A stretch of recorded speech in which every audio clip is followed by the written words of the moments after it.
chuvinha gostosa, não vão dormir, hein, gente? Eu estou muito feliz que a empolgação dos irmãos que se batizaram para tomar a ceia, a primeira ceia, tem sido mostrada, refletido, né? Fiquei muito feliz de alguns irmãos que manifestaram isso, porque mostra, revela aquele primeiro amor, né? Aquela coisa gostosa que às vezes a gente já há tantos anos na igreja esquece como que é, né? Então eu fiquei muito feliz.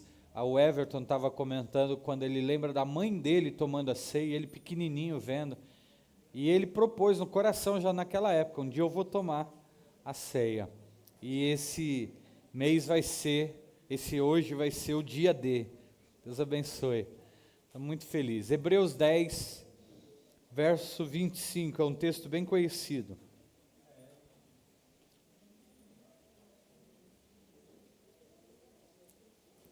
Agora eu entendo porque eles têm aquela outra para pôr aqui, né? Fica mais bonitinho, né, Fê?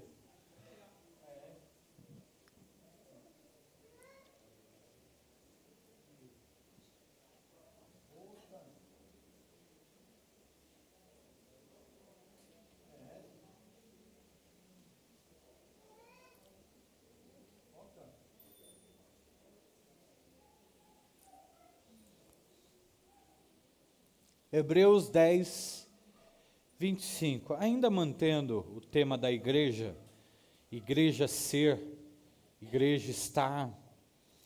A igreja não é só o que eu sou, né? Eu sou a igreja, eu sou a templo vivo. Ó, você está vendo cadeiras vazias, porque alguns irmãos, por exemplo, hoje estão num sítio, aniversário, outros talvez vão vir à noite. Mas vamos lá, vamos pensar naqueles irmãos casamento. O Valdir, Delmira, estão lá no casamento. Vocês concordam que eles são a igreja lá? Não são? Eles estão ali como igreja, vão abençoar um casamento, vão estar participando. Quando nós ganhamos esse entendimento, é muito legal, porque onde eu estiver, na fila de um banco, no mercado, se eu estiver na escola, na faculdade, se eu estiver no Parque do Carmo, eu sou igreja, no sentido de, qual? Sentido de estar representando-a, tá? Sozinho ninguém é igreja, isso precisa ficar claro para nós, acho que já foi bem explicado. Sozinho ninguém é, todos sozinho nós somos o templo do Espírito Santo. Igreja é o conjunto de pessoas que se reúne para alguma coisa. Mas quando eu digo sou igreja, fora da igreja, fora dos portões da igreja, é porque eu estou representando ela. Quer ver? As pessoas vão... O que é isso aí? Ah, tá. Quando as pessoas falam alguma coisa do tipo assim, de que igreja você é? Quando você fala, ela automaticamente, ela identifica você. Não é isso? Ontem eu fui comprar uma camisa social. Aí eu estava depois de passar em várias lojas, aí uma irmã, né, logicamente dá para reconhecer quando é crente, né?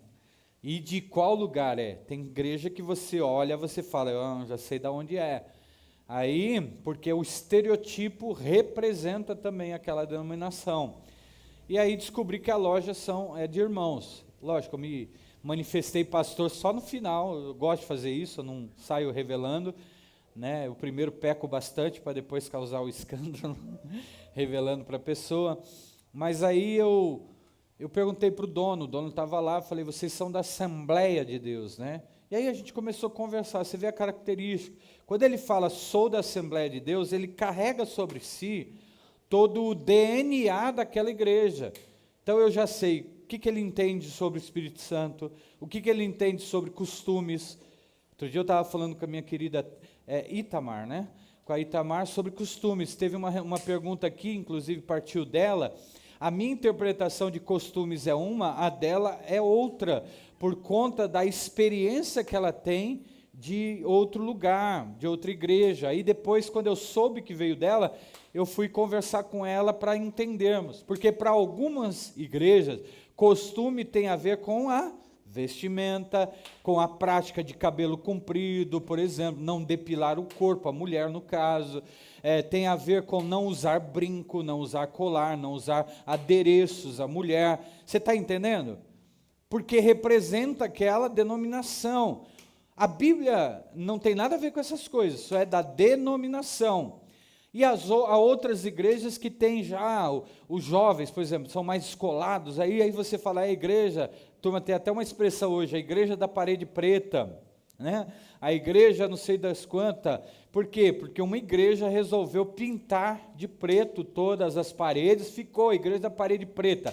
Aí vem os críticos de plantão, igreja da parede preta, onde já se viu, falta de respeito, é boate, é isso, não. A igreja da parede preta entendeu que iluminação, audiovisual, né, áudio, no caso visual, mais visual, tem a ver com a iluminação, tem a ver com filmagem, tem a ver com gravação, com foto, é melhor o ambiente preto. Aí eles preferem assim, não é que eles resolveram fazer da igreja uma boate, mas não, lá vem os críticos para descer a lenha e falar um monte, mas a igreja tem o seu DNA, então quando eu falo que você, quando está lá fora daqui a igreja, por favor me entenda bem, você está representando, quer ver? A nossa igreja não tem um nome forte, CTV, Comunidade Templo Vivo, você tem que explicar. Mas quer ver uma coisa interessante? Dependendo do lugar que você está, você fala, eu sou da igreja do Mário e da Sandra. Quantos já fizeram isso? Ah, já sei quem é. Já identificou, percebe? Porque a gente se tornou, conhecido, não muito, mas temos aí, as pessoas nos conhecem, elas já identificam. E, obviamente, identificam a minha característica. Por exemplo, eu sei que sou tido como uma pessoa mais reservada, mais turrona, mais centrada, mais séria, não gosto. Todo mundo que me conhece da turma penteca aí, sabe que eu não sou dado à revelação, sabe que eu não sou dado a encontro com Deus, sabe que eu não sou dado, e aí até eu recebo críticas por isso, porque a minha centralidade é outra, eu gosto de outra coisa, não esses movimentos, mas com isso, não saio achincalhando, eu tenho o dever de ensinar minha igreja, eu tenho o dever de ensinar a igreja que eu sou pastor. Então, se eu for falar sobre encontro com Deus aqui na igreja, eu vou explicar o que eu penso sobre encontro com Deus. Você goste ou não, queira ou não, aceitar ou não, isso é um problema pessoal. Isso é gosto. Tem algumas coisas que eu acho ruim, muito ruim. Tem algumas coisas que eu discordo completamente? Sim. Tem outras práticas que são interessantes? São. Agora, não pode dizer que eu não acredito em profecia, porque eu acredito. Não pode dizer que eu não acredito em dom de línguas, porque eu acredito. Só acho que a maneira como as igrejas têm feito uso dos dons em alguns lugares beira ao problema, as coisas que a Bíblia não ensina. Então a gente procura ensinar a nossa igreja. Só isso. É assim que as pessoas vão identificando. Então, quando você leva o DNA da Templo Vivo, onde você estiver, é isso. Agora, a igreja não é só o ser, porque eu posso dizer, estou na praia aqui, pastor, mas eu sou igreja, beleza? Não, tá, mas e o estar? Você leva a sério o estar? Porque o estar na igreja também é uma parte crucial. Conversava com Felipe. Irmãos, olha, a ceia do Senhor, quando ocorre a ceia do Senhor na igreja? Todo mundo sabe disso, é o primeiro domingo do... Não me convide para nada. Não me chame para evento algum. E se me chamar, eu ou não irei, ou sairei antes para estar na igreja. Porque para mim, estar na ceia do Senhor é algo que eu não posso abrir mão. Não posso abrir mão. É um momento, ou é o culto, digamos, não mais importante, porque não existe isso, tá? Não existe o culto mais importante da igreja. Existem cultos que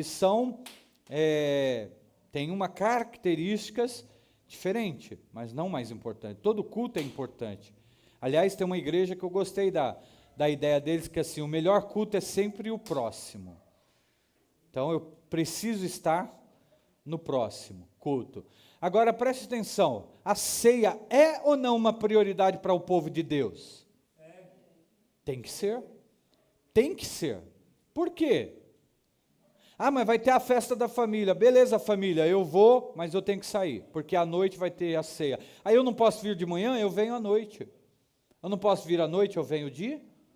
Agora, ficar em casa ou qualquer outra coisa, a não ser, lógico, irmãos, aqui ninguém é carrasco, doenças ou coisa. Mas você percebe que muita gente, o estar na igreja, não tem sido mais prioridade.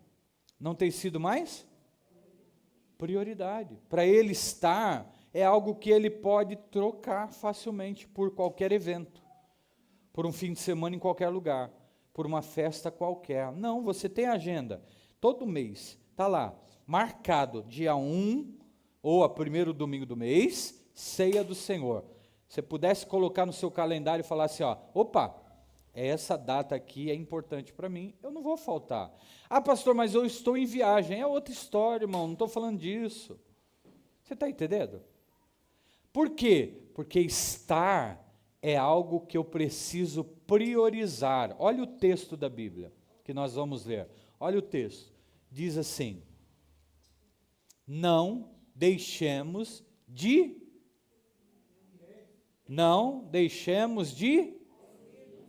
como igreja.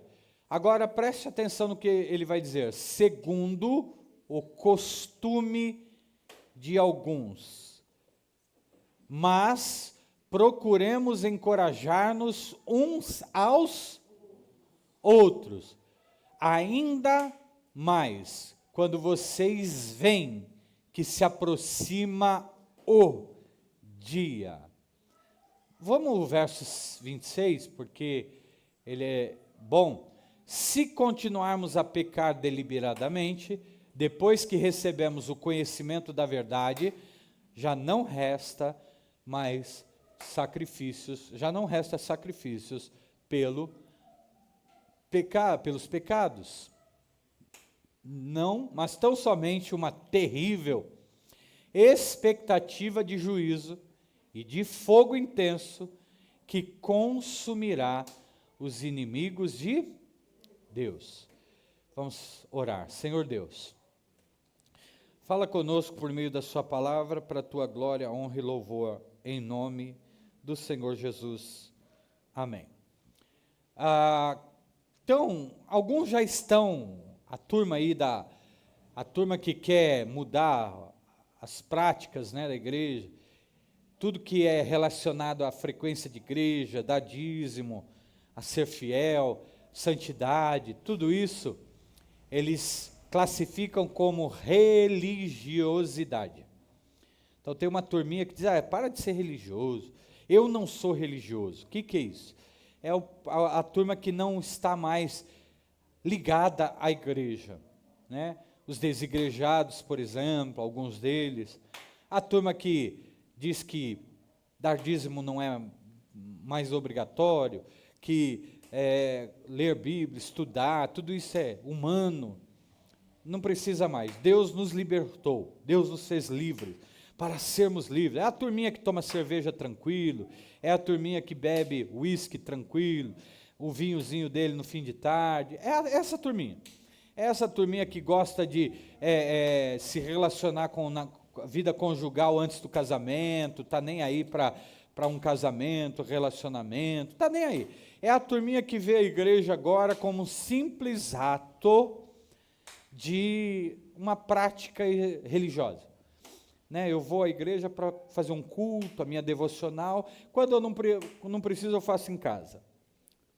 Pois bem, isso é um grande dilema, isso é um grande problema. Por quê? Porque o convite que a Bíblia está dizendo para nós aqui, primeiro, ela diz assim, é melhor que vocês não parem de se reunir como igreja, não parem. Agora veja bem, como é que se reúne como igreja? É uma pergunta que a gente precisa fazer. Pastor, eu posso me reunir na minha casa? Claro que pode, como igreja inclusive. Amanhã nós estaremos na casa do Everton, reunidos como o quê? Igreja. É verdade. Mas quem diz isso que vai se reunir como igreja, não se reúne, porque não é o propósito. Vai para um sítio, passa o fim de semana inteirinho, não tem coragem nem de orar na hora do almoço, da janta. Não tem coragem de pegar a Bíblia e compartilhar da fé um com o outro. Então isso não é reunião de igreja. Não é, não pense que é, porque não é. Reunião de igreja tem algumas características. Quais são? Primeiro, eles se reúnem com um propósito. Qual? De estar reunidos em nome do Senhor. Sim ou não? Reunidos ali para um propósito, o nome do Senhor. Segundo, nessa reunião tem que ter oração. Tem que haver oração uns pelos. É o que está escrito lá em Atos. Havia orações. Oravam uns pelos outros, oravam pela igreja, oravam pela nação, oravam pelas pessoas. Então vem cá, você quer se reunir na sua casa, beleza. Qual é o tempo de oração que você está dedicando lá? Terceiro, a reunião de casa, a reunião de igreja. Quem se reúne com a igreja, lê Bíblia, pega a palavra de Deus e estuda ela. Como é que eu sei disso? Porque é o que Atos vai dizer. Quando eles se reuniam para ler as Escrituras partindo dos ensinos dos apóstolos. Está lá. O que eles faziam? Pegavam a Bíblia, abriam a Bíblia, explanavam o texto, explicavam o texto, compartilhavam o texto, oravam pelo texto, compartilhavam uns com os outros sobre o que o texto pode fazer um com o outro e dedicavam-se ao aprendizado do texto das Escrituras. Sim ou não? Então, qual é o problema de eu me reunir em casa? Nenhum, desde que você siga esse plano. Por isso que eu falo e falei aqui quando ministrei sobre desigrejado. Todo desigrejado vai virar uma igreja. Se fizer tudo certinho, vai virar uma igreja. Vai ter reunião. Por quê? Agora vamos lá, e dinheiro? Não, lá não precisa. Como não? Toda vez que a igreja se reúne, ela procura saber quais são as necessidades. Uns dos. Aí vai ter que pôr a mão aonde? No bolso. Vai ter que contribuir, porque é impossível que o irmão que esteja com falta de alguma coisa entre e saia da igreja sem ser acudido. Sim ou não? É impossível que o irmão que entre dentro de uma reunião com fome e saia com fome de novo. Que saia desejoso de ser alimentado. Não pode. Uma reunião que é biblicamente, ela tem que cuidar uns dos outros. Por fim, ela é evangelizadora. A reunião é evangelizadora. Estar reunido como igreja é alguém que entendeu que o propósito da igreja supera a qualquer outro propósito. Eu não vou para me divertir. Eu não vou para essa reunião para me alegrar. Eu não vou para essa reunião para festejar apenas. Eu vou para essa reunião porque eu quero ser um instrumento para alcançar vidas. Então eu não só vou, quanto eu levo pessoas para serem alcançadas. E se eu vou, eu saio de lá com um desejo inquieto de alcançar almas para Jesus Cristo. Aleluia!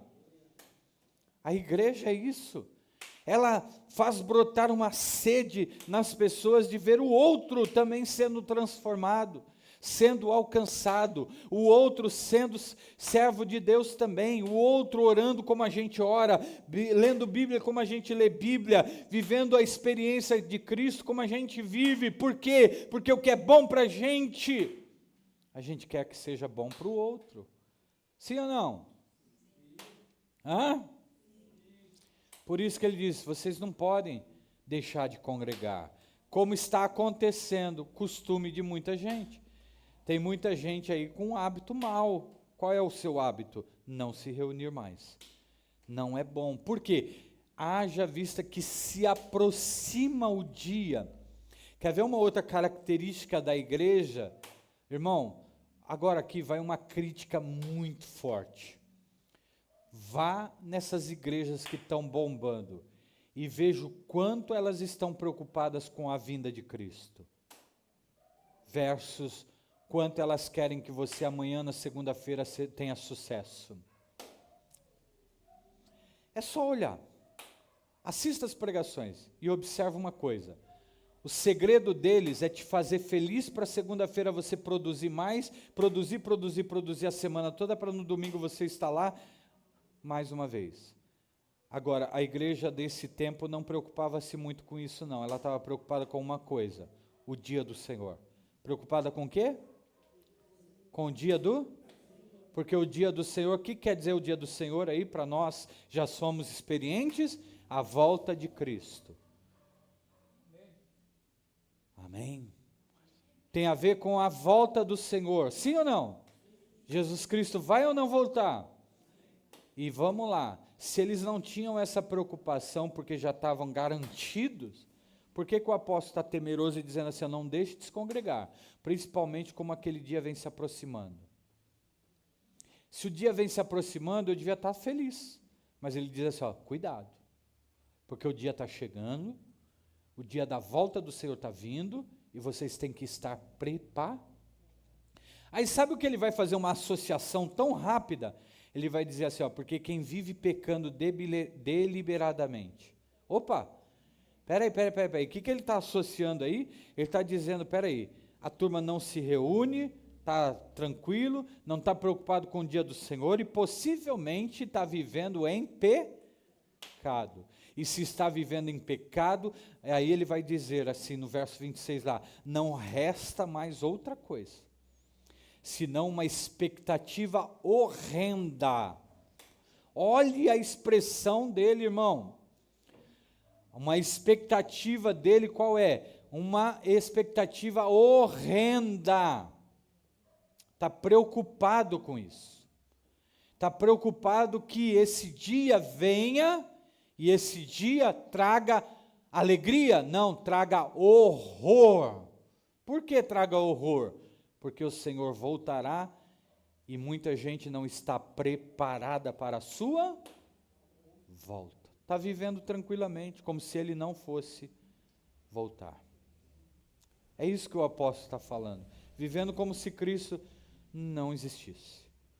No seu pecado, na sua maldade ainda, nos seus males, vivendo longe do Senhor. E o Senhor vindo, vai ser horrendo. Para quem? Para estes que fazem da vinda do Senhor ou da sua volta algo. Isso faz a gente refletir. Refletir em quem? Refletir em nossos filhos, refletir em nossos amigos, refletir no mundo, refletir nos irmãos que outrora eram tão fervorosos e hoje, cadê? Onde se encontram? O que estão fazendo? Nada. Será que o dia do Senhor não os pegará de surpresa? Tá bom, pastor, e agora o que eu faço? Continua pregando. Continua lembrando-os que o Senhor... Porque o que o texto vai falar assim, pelo contrário, admoestem uns aos outros. Façam o quê? Procurem animar uns aos outros. Procurem falar uns com os outros, que esse dia se aproxima.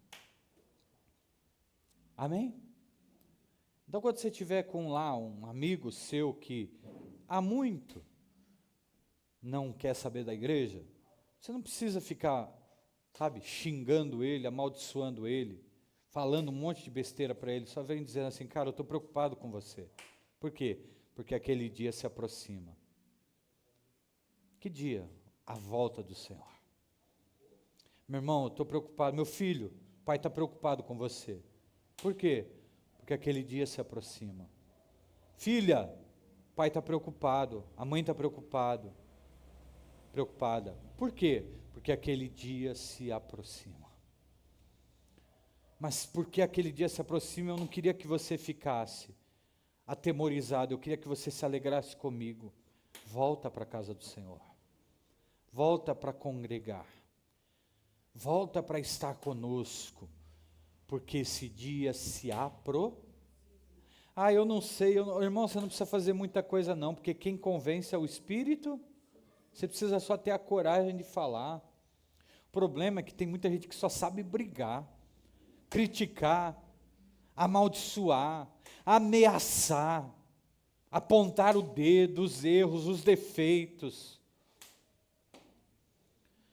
Você, ó a desgraça que é a sua vida, aí tá vendo o que você está fazendo? Você, hein, outrora você era da igreja, agora está com essa cerveja na mão. Você, hein, Deus me livre, olha, eu não sei mais o que eu faço com você. Para com isso, você não vai resolver com isso não. Seja simples, seja bíblico, abrace, olhe nos olhos. Diga, estou preocupado com você. Por quê? Porque aquele dia se aproxima. O dia vem vindo. Que dia? Aquele dia. Ele já sabe, irmão. Sabe por quê? Porque o Espírito Santo está lá dizendo para ele. O Espírito Santo está fazendo um trabalho lá, dizendo, o dia se aproxima. Ele está olhando sinais. Ele está vendo tudo acontecer. Irmão, eu encontro o tempo inteiro gente falando para mim assim, eu preciso voltar. Quantos já encontraram pessoas falando isso? Eu preciso voltar, preciso voltar. Aí sabe qual é a minha? Eu digo, então por que você não volta? Aí começa. Aí eu começo. Porque eles precisam estar sendo sempre lembrados. Outro dia eu ministrei, me chamaram para uma oração lá na empresa. Aí eu orei, falei umas palavras lá. Alguém falou, a gente precisa conversar. Preciso conversar. Estou esperando. Porque as pessoas sabem da urgência, mas muitas vezes elas não sabem como chegar até lá. Para isso você está aí, para ser o instrumento de guia, de pôr no caminho, de chamar e de dizer, eu sei, vamos começar a orar junto? E aí, gente, tranquiliza teu coração, porque quem faz a obra? Deus. Quem faz a obra? O que nós não podemos é baixar a guarda, do tipo assim, está tudo bem. Está tudo bem. Não, não está tudo bem. Não está tudo bem. O dia se aproxima. Então não deixe de congregar. Não deixa de congregar. Amém? Feche teus olhos e vamos tomar a ceia do Senhor.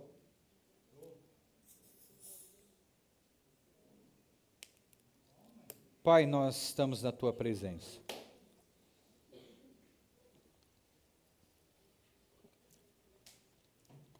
E nós sabemos que está chegando a hora de nos encontrarmos, Senhor. A hora de o Senhor buscar a sua igreja, buscar o seu povo. Toda ceia, Pai, o apóstolo Paulo nos lembra, pois eu recebi do Senhor o que também vos ensinei, que na noite em que o Senhor foi traído, ele tomou o cálice, tomou o pão, deu graças, partiu, disse, este é meu corpo, este é meu sangue, partido e derramado por vós. Fazei isto em memória do Senhor, até que eu venha. Até que eu venha. Porque toda vez que a gente se reúne para cear, a gente lembra da obra e a gente lembra da vinda do Senhor. Até que o Senhor venha, nós vamos tomar a ceia, vamos participar, vamos estar juntos, vamos compartilhar, vamos vivenciar esta palavra. Por isso, Senhor, até que o Senhor venha, nós estamos aqui, aguardando, esperando, ansioso. Mas é notório, Pai, que no meio do caminho, nesta caminhada, talvez os filhos ficaram para trás, os pais ficaram para trás, os amigos ficaram no caminho, os irmãos ficaram lá atrás. E como a gente chora por isso, Pai, a gente não quer nossos filhos lá atrás, A gente não quer nossos amigos lá atrás. A gente não quer nossos queridos afastados, mas nós queremos eles congregando, reunidos como igreja. Por isso, desperta-os, ó Pai, acorda-os, ó Deus, chama-os para a Tua glória, para a Tua honra e louvor, no nome de Jesus. Examinamos nosso coração. Obrigado, Pai, pelos que pela primeira vez vão tomar a ceia, outros que vão muitas vezes já tomar novamente.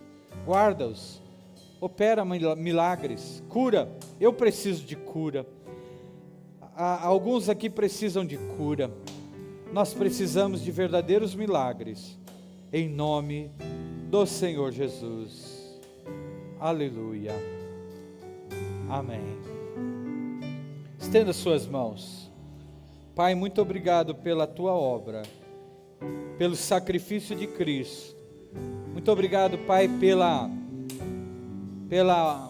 vida eterna que o Senhor nos deu. E agora, nos leva a participar com alegria, com bênção, no nome de Jesus. Amém.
Crucificado, ferido por nós morreu, rejeitado e só como uma rosa, esmagada ao chão, se levantou, lembrou de mim, sendo Deus.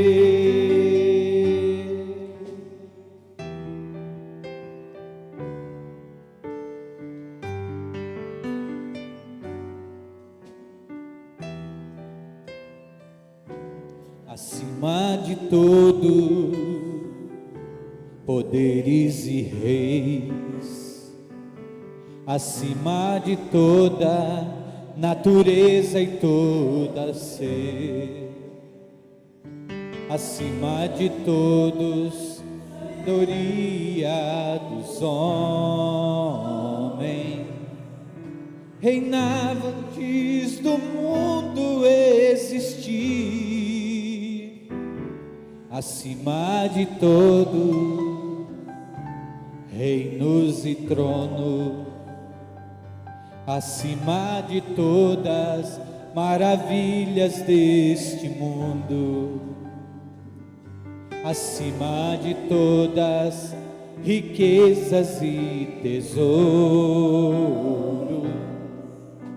É impossível medir o seu valor.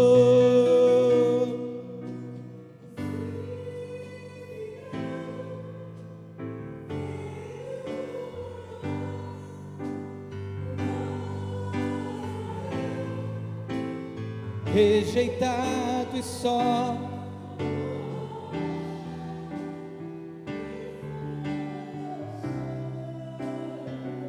se levantou, lembrou de mim, sendo Deus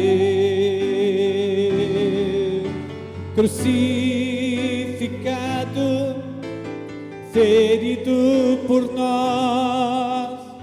nós morreu, rejeitado e só como uma rosa esmagada ao chão, se levantou, lembrou de mim, sendo Deus,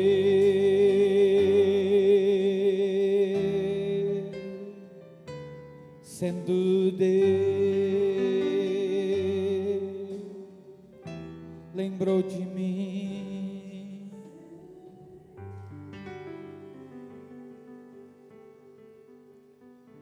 Erga suas mãos.